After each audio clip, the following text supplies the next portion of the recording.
നമ്മളെ സംബന്ധിച്ച് നമുക്ക് വിശ്വാസ സമൂഹത്തിൽ ക്ഷേത്രം മറ്റുള്ള എന്തെങ്കിലും ഒരു വിഷയത്തിൽ ഇല്ലാത്ത കാര്യങ്ങൾ പറഞ്ഞിട്ട് ഒരു പ്രക്ഷോഭം സംഘടിപ്പിക്കുന്ന വാർത്തയില്ല.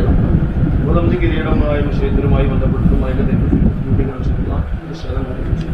ഇന്നലെ ഏകദേശം ഒരു 11-12 മണി വരെയൊക്കെ ഇവിടെ മുഴുവൻ ആളുകൾ ബാല കഴിഞ്ഞിട്ട് പോകുമ്പോൾ ഞാനടക്കം ഇവിടെ ഉള്ളതാണ്. അപ്പോൾ അങ്ങനെ പോയി നേരം വിളക്കുമ്പോൾ ഇത്രയും 10-30ഓളം കുട്ടികൾ ഫോട്ടോ വിഷലിലെ ആളുകളെ കാണുന്ന ഒരു സാഹചര്യം പല വാട്സപ്പിൽ വളരെ വേദനയോടുകൂടി ആളുകൾ വിളിച്ചിട്ടുണ്ട്.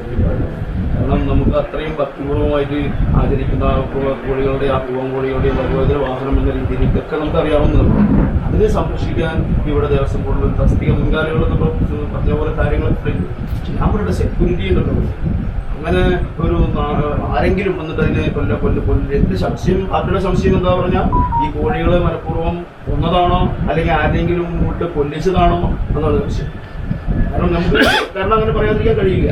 കാരണം ഇങ്ങനെ ഇത്രയും 10-30ഓളം കോഴികൾ ഒറ്റയടിക്ക് ചത്തുകിടക്ക് വന്നത് വളരെ വേദനിപ്പിക്കുന്ന ഒരു സംഭവമാണ്.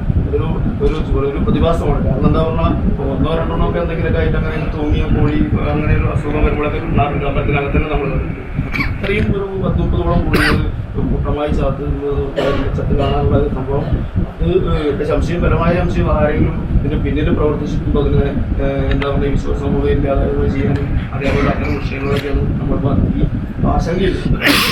ആശങ്ക നിങ്ങളോട് പങ്കുവെക്കുകയും അതേപോലെ തന്നെ ഒരു പരാതി തന്നിട്ട് അതിൻ്റെ കാര്യങ്ങളൊക്കെ പോലീസ് സ്റ്റേഷനിൽ പരാതി കൊടുക്കാൻ എടുത്തിട്ടുണ്ട്. അതേപോലെ തന്നെ ദേവസ്വം ഓഫീസർക്ക്, ദേവസ്വം ബോർഡിലുള്ള ഓഫീസർക്കുള്ള പരാതി ഇപ്പോൾ ഇതിൽ 1-2 കാര്യങ്ങൾ അറിയേണ്ടത്.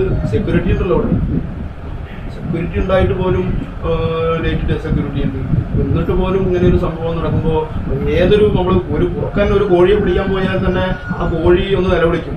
ഇത്രയും 100 ആ കോഴികളുള്ള ഒരു സ്ഥലത്ത് അങ്ങനെ എന്തെങ്കിലും തരത്തിലുള്ള അതിന് എന്തെങ്കിലും പിടിക്കാൻ പോയാൽ തന്നെ സ്വാഭാവികമായി പൊക്കി പാറി വിഷയം ഉണ്ടാകും. അപ്പോൾ ഈ സെക്യൂരിറ്റി അവിടെ പോയി സംഭവം പറഞ്ഞപ്പോ ചോദിച്ചപ്പോ ആള് പറഞ്ഞത് നായ്ക്കളുടെ സൗണ്ട് കേട്ടിട്ട് പടിഞ്ഞാറ ഗേറ്റ് തുറന്നു കിടക്കുന്നതായിട്ട് ആള് കണ്ടത്. അവരുടെ അമ്പലത്തിനകത്ത് നായ്ക്കൾ കയറാൻ പറ്റാതെ ഗേറ്റ് എല്ലാ ഭാഗത്തും അത് ഗേറ്റ് അടച്ചിട്ടിട്ട് അതിനുള്ള സെക്യൂരിറ്റി ജോലി എന്താ ക്ഷേത്രത്തിനകത്ത്